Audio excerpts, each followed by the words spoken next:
اچھا آپ prime minister صاحب جی یہ جو ڈونیشن کی بات ہو رہی ہے تو میں کچھ اسی طرف آؤں گا. رمضان کا مہینہ بھی بہت قریب ہے تو اس میں لوگ زکوٰۃ بھی دیتے ہیں.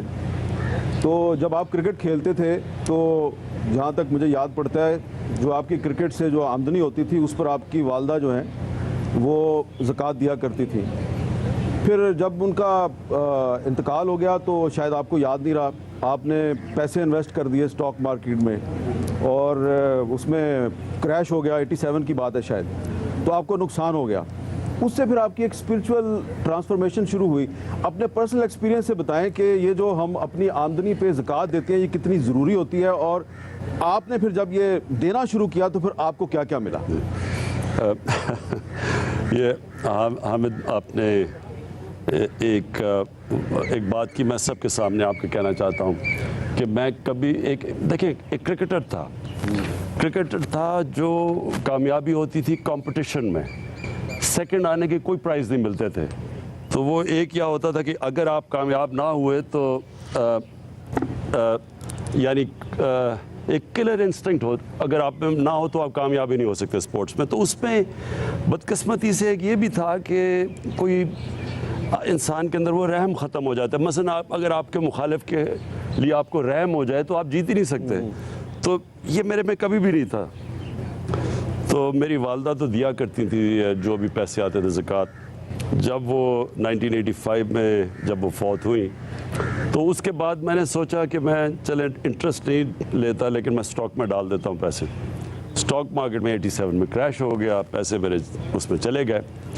لیکن وہ ساتھ ساتھ پھر ایک میرے میں تبدیلی بھی آئی. ایک یہاں بشیر صوفی تھے, انہوں نے بڑے عظیم آدمی تھے جو انہوں نے راستہ بدلا. تو اس کے ساتھ ساتھ میں ہاسپٹل بھی بنانا شروع ہو گیا. تو میں صرف ایک چیز کہتا ہوں پبلک کو, جو بھی لوگوں کو, میں اپنے بچوں کو خاص طور پہ یہ کہتا ہوں کہ یہ اللہ کی سب سے بڑی نعمت ہے اگر آپ کو یہ سمجھ آ جائے کہ جب آپ اللہ کی راہ میں دیتے ہیں, اور کئی لوگ اللہ کی راہ میں دیتے ہیں اور وہ ان کی نیت, کیونکہ اللہ نیت جانتا ہے تو وہ اور انٹینشن سے دیتے ہیں, دکھاوے کے لیے دیتے ہیں. اللہ تو جانتا ہے کس لیے آپ دیتے ہیں. لیکن جب آپ اللہ کی راہ میں دیتے ہیں کبھی بھی انسان جو ورڈ ہے خسارے میں نہیں رہتا, اور ہمیشہ آپ کو اللہ اور اتنی اور طریقے سے آپ کو دل میں سکون دیتا ہے اور چیزیں دیتا ہے. تو میں زندگی میں جب میں ہاسپٹل میں کے لیے پیسے اکٹھے کرنے کے لیے دنیا میں نکلا تو میں بڑے مختلف قسم کے انسانوں کو ملا. وہ لوگ جن سے میرا کرکٹ کے دور میں کوئی ان سے رابطہ نہیں تھا یا میٹنگ نہیں تھی, اور وہ لوگ تھے جو پیسے زیادہ بھی نہیں تھے, بینک بیلنس میں زیادہ بھی پیسے نہیں تھے, لیکن بڑے مطمئن لوگ تھے, سکون میں تھے وہ لوگ. تو اصل میں جو امیری ہے, میرا ایک نٹ شیل میں یہ ہے کہ امیری جو ہوتی ہے وہ انسان کے بینک بیلنس اور آپ کی امیری میں کوئی تعلق نہیں ہے. وہ ایک اندر آتی ہے, ایک انسان کے اندر سے چیز نکلتی ہے. جو انسان یہ سمجھ جاتا ہے کہ زندگی میں خوشی اللہ کی طرف سے آتی ہے, اور وہ تب آتی ہے جب آپ اللہ کی مخلوق کی خدمت کرتے ہیں. جی ہمارے ساتھ ہیں ابھی انور محمود صاحب. اطہر محمود صاحب. السلام علیکم. جی وعلیکم السلام ورحمۃ اللہ. جی کیا کہیں گے؟ ویلکم ٹو دی شو. جی میں ڈاکٹر اطہر محمود بول رہا ہوں, وائس چانسلر اسلامیہ یونیورسٹی بہاولپور. اور اسلامیہ یونیورسٹی بہاولپور کے امپلائیز کی طرف سے ہم نے 7 ملین روپیز جمع کیے ہیں prime ministers corona relief fund کے لیے. ماشاءاللہ جی, بہت شکریہ. 7 ملین یونیورسٹی کی طرف سے آئے گی. جی 7 ملین, بہت بہت شکریہ. اکاؤنٹ نمبر آپ کی اسکرین پہ آ رہا ہے 4162-786-786 نیشنل بینک کا. اس کے ساتھ ساتھ جو اوورسیز پاکستانیز ہیں وہ اوورسیز پاکستانیز کی جو ویب سائٹ ہے اس پہ جا کے بھی ڈونیٹ کر سکتے ہیں. آپ SMS سے بھی ڈونیٹ کر سکتے ہیں. آپ فنڈ لکھ کر میسج کریں 6677 پر, تو 20 روپے فی SMS جو ہے وہ اس اکاؤنٹ میں آ جائے گا. اور اس کے ساتھ ساتھ باقی جو آپ ایزی پیسہ سے بھی جیز کیش کے تھرو بھی آپ اس فنڈ میں کنٹریبیوٹ کر سکتے ہیں. جی کامران چاہتا صاحب, ایک چیز میں آپ سے جاننا چاہتا ہوں. شوکت خانم بہت بڑا تحفہ ہے پاکستانی قوم کے لیے, اور اس شوکت خانم کے لیے پاکستانی قوم نے عمران خان پہ اعتبار کیا تھا بنا, اور ہر سال آپ 7-8 ارب روپیہ ابھی بھی آپ کو یا 10 ارب روپیہ مل رہا ہے. اب تو اس کی برانچز بھی اور بن گئی. یہ اسکیل اس سے بہت بڑا ہے، اور اسکیل اتنا بڑا ہے کہ اس کے لیے عمران خان کو اس کی اونرشپ بھی لینی ہے، قوم کو بھی موبلائز کرنا ہے، اور شاید جو اسٹیٹ ریسورسز ہیں اس کے ساتھ انٹرنیشنلی وسائل بھی چاہیے۔ ایک ایشو جو میرے ذہن میں ہے، میرا خیال یہ ہے اور میں اس کا یہاں پوچھنا چاہتا ہوں تاکہ اس میں ابہام نہیں رہ جائے، you have to take the ownership of this whole process. جو ایک پینی بھی اسپینڈ کر رہے ہیں آپ، اس میں عمران خان کو اس کی اونرشپ لینی پڑے گی۔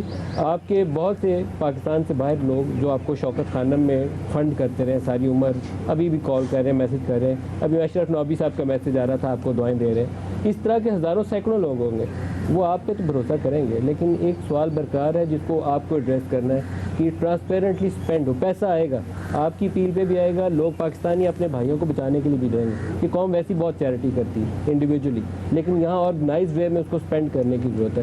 آپ کے ذہن میں اس کی حکمت عملی ہے؟ جی بالکل ندیم، دیکھیں ایک تو ویسے آپ نے کہا شوکت خانم کا، مجھے تھوڑا سا ڈر لگا ہوا ہے کہ کیونکہ یہ شوکت خانم کے لیے ہمیں خسارہ ہوتا ہے 10 ارب کا ہر سال، اور ہر سال پچھلے سال سے زیادہ لوگ دیتے ہیں، تو ایک طرف مجھے ہوتا ہے تھوڑا سا کہ اب یہ سارا اس وقت اٹینشن کرونا کی اور ٹھیک جانی بھی اس طرف چاہیے، کیونکہ اس وقت بہت زیادہ لوگ بڑی مشکلوں میں ہیں اس وقت، لیکن میرا پھر اللہ میں ایمان ہے، کیونکہ کوئی بھی اتنا زیادہ جو ایک ہاسپٹل 70 کروڑ روپے میں بنا ہو اور اس کا سالانہ خسارہ 10 ارب روپیہ ہو اور ہر سال اس سے زیادہ پیسہ ہے، تو یہ کوئی انسان تو کریڈٹ نہیں لیتا، یہ تو اللہ کرتا ہے۔ دیکھیں ندیم، میں آپ کو یہ بتاؤں کہ میں نے ایک دم جب شروع میں جیسے یہ ہمیں پتہ چلا کہ ایک دم لوگ گھروں میں بند ہو گئے ہیں، اور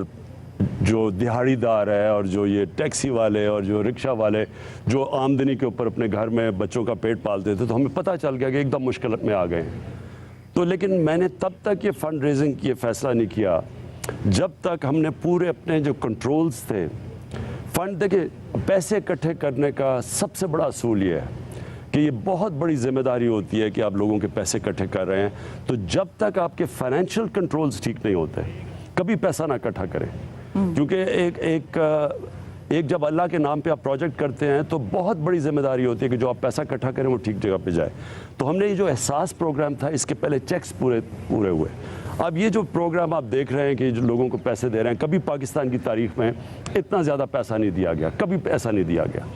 تو اس کی جو پوری تیاری تھی، اس کی جو سارے کنٹرولز تھے، پہلے وہ کمپلیٹ ہوئے۔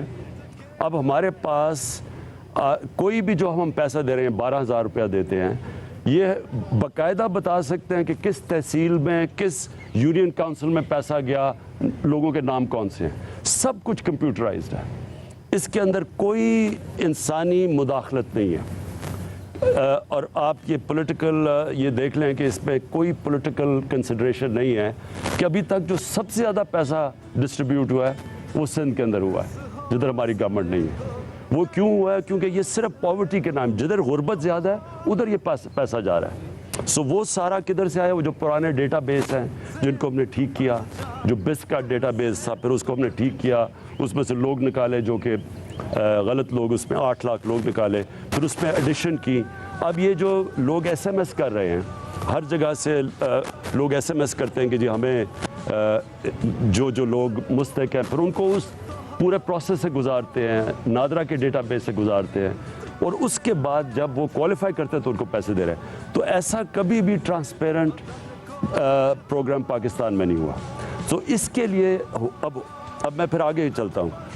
ہم نے جب اب یہ جو ایس ایم ایس سے لوگ آتے رہے، تو اب تک 13 کروڑ لوگوں نے اس کے اندر اپلائی کیا ہے۔ اب 13 کروڑ لوگوں میں اپلائی کیا ہے، یہ جب پورا پروسیس سے گزرے گا تو اس میں سے ہمیں پتہ نہیں 5 کروڑ لوگ کوالیفائی کرتے ہیں، 6 کروڑ کرتے ہیں، تو ابھی تک تو ہمارے پاس 1 کروڑ 20 لاکھ کے ہم نے 144 ارب روپیہ ایلوکیٹ کیا ہے۔ لیکن یہ آگے 1 مہینہ چلتا ہے، 2 مہینہ چلتا ہے، 6 مہینہ چلتا ہے، یہ تو ہمیں پتہ کہ اب ہمیں کرونا کے ساتھ رہنا پڑے گا۔ کوئی آج یہ نہیں کہہ سکتا کہ یہ اگر ہم لاک ڈاؤن بھی کر دیں، بند بھی کر دیں، تو پھر کرونا ختم ہو جائے گا۔